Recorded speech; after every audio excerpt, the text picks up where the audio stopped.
Good morning, my artists. After kind of getting more comfortable with the camera, I think that this video will go a little bit smoother. So today I'm going to teach you how to paint and kind of print make with different types of markers. So for the first part, you're going to need a Sharpie, a marker that is something called water soluble. I'm going to go over that a little bit, but make sure that this can move around with water. A paintbrush and some water. And of course, you're gonna need a piece of paper, okay? There are a whole bunch of different ways that this can go. I have had really wonderful successes and I've had some kind of interesting fails. Right here, I've drawn my very fuzzy cat, Mac. This is just with a water-soluble marker, and this is the printmaking technique. It can come out like this. It can come out really cool and organic, just like this. And eventually I'm going to show you guys how to paint with those kind of markers to get something really cool that looks like this whale. Okay, so go get a Sharpie, a marker that you don't think is waterproof, and a paintbrush and some water and some paper, and let's start and make something really cool. Okay guys, so just like I showed you in the beginning, we're going to be doing a printmaking technique. And just like our little Mac here and the whale that I showed you, we're going to be testing out waterproof versus not water soluble markers. So you're going to have to get yourself some permanent markers. I just have black here. And test out what of your markers is waterproof or not. So the way that you know if you're waterproof is a great way to just test it. Color on just a random piece of paper with your permanent marker, and color on a random piece of paper with a marker you think is not waterproof.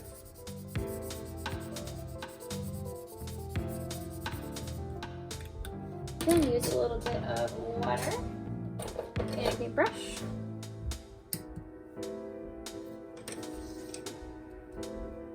And just scribble onto your random scrap of paper. Now your permanent marker should not move around versus your water activated marker should move. This is a great way to paint if you don't have paints at home.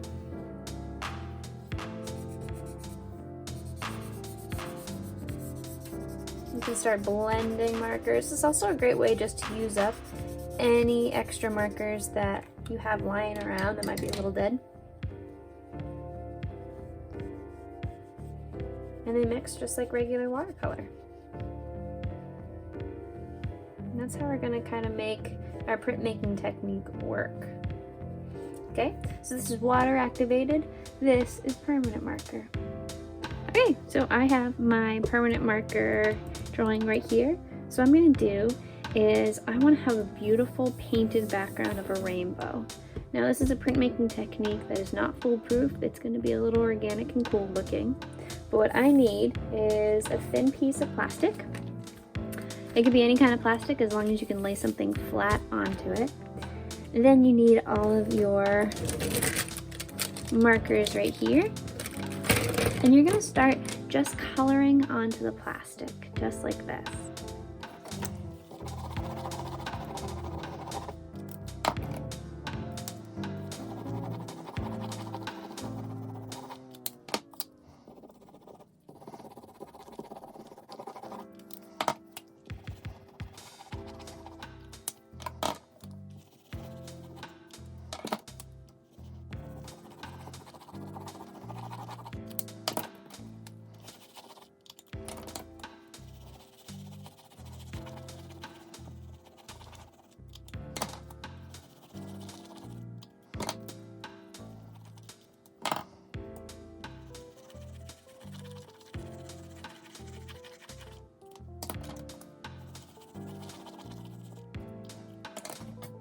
Okay, so hopefully you have something around the size of your drawing.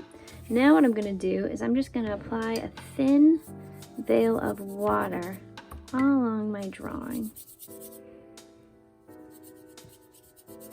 really thin. You don't want it to get too wet, but make sure every single ounce of your paper, every part of that surface is super wet.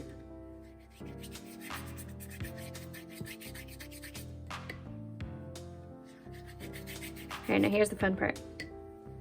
You're going to take that wet piece of paper.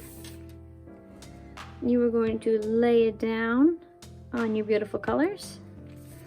And then you just want to brush your paper. This is called burnishing. Just means to press hard.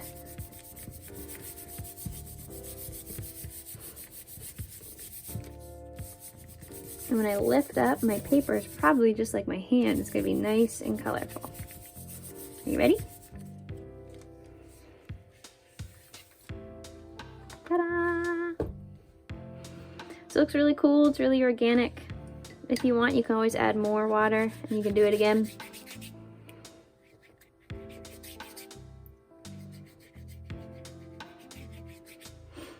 And it's going to start to fade as the water dries. So if you want super vibrant colors, you can do it a few times.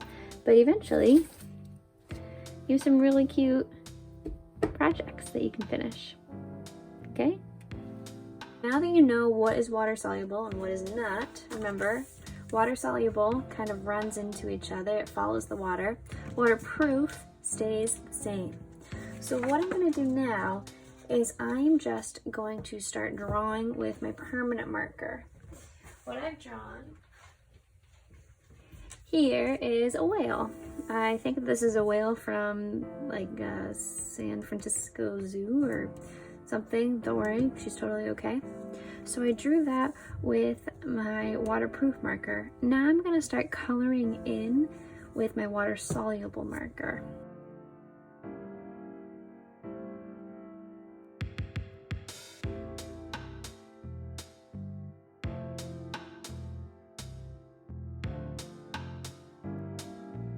So now what I'm going to do is I've already drawn my black lines with my permanent marker. I have kind of colored in where I want my lights and my darks with my water soluble marker. Mine actually do say watercolor on them, so if you have a different reaction, just roll with it, make it beautiful, okay? So I'm going to take my gross water that I have made the pot myself, and I'm just going to start painting in to my shapes. And remember, these kind of turn into paint, so you can push them around a little bit. It's gonna start getting really organic looking. My colors are gonna start fading into one another. Oh, this is so pretty.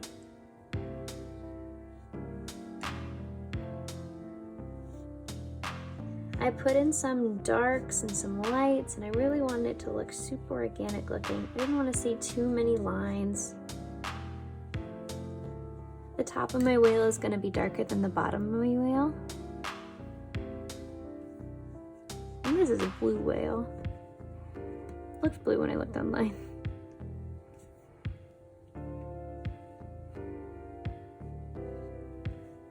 Okay. Remember that the water's going to start reacting in different ways. So I'm going to kind of watch after some areas. If I want to keep blending, I can with a little bit of water and a little bit of brushing. Oh, it's really pretty. Okay, now I'm going to start going into my fin. Remember, water is attracted to water. So wherever you put your water, that's where your paint's going to go.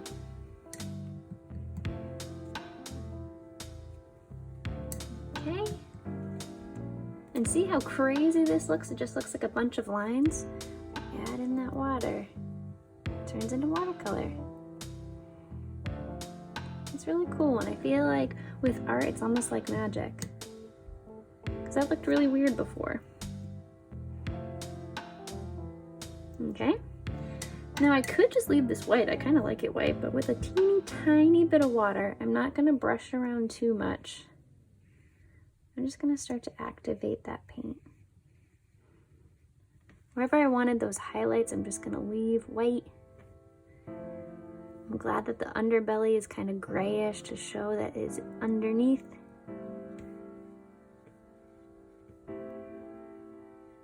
Okay. Oh, I love the purple coming out. That's really cool.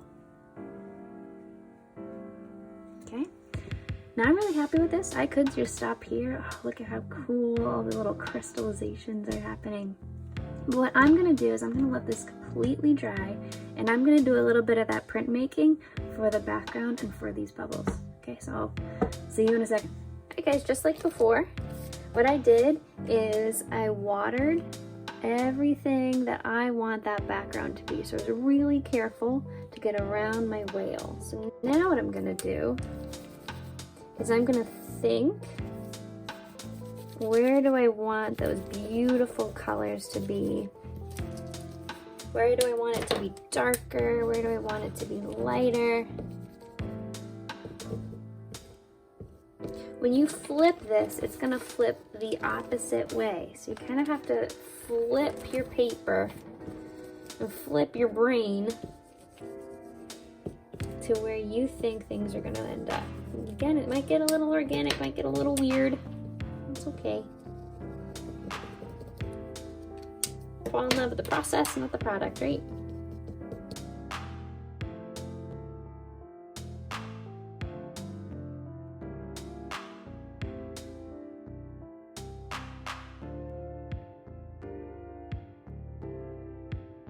You guys ready? I'm gonna turn it over, and all that ink is gonna go onto my whale, and I'll be able to see it move because I'm using a clear bag. Ooh, okay, here we go. Oh man, oh man, oh man. I'm not getting a lot there.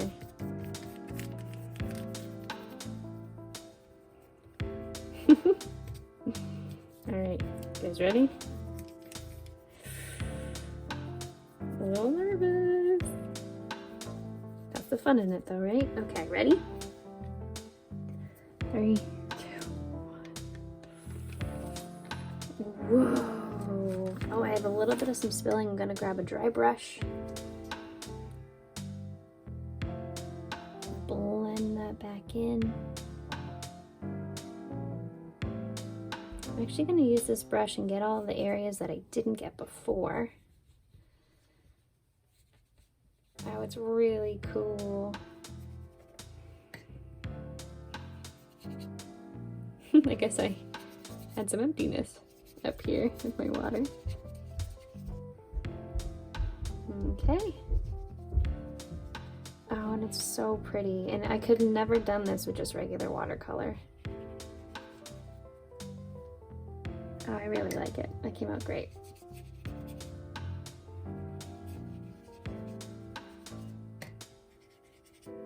I have kind of this empty spot that I guess I didn't get. I'm just gonna lay back my bag and see what transfers. Oh, whoa, very cool.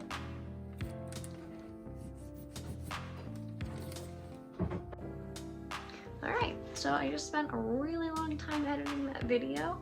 I probably look a little different, but probably fine. This is the way the whale came out after it's super dried. I really like it. It's super under the sea. It can look very watercolor-esque.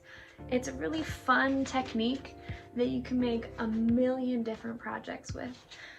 If you do use any of these techniques, I would love to see them. I know we're kind of going through a lot being stuck at home, and I know that it's driving me totally up a wall, but creating stuff is keeping me sane, and I hope that you can create something beautiful today too. Okay guys, so get your brushes or Q-tips or whatever you want to push that water around, and I can't wait to see what you guys make. All right, have a wonderful day, and I'll see you in a few days.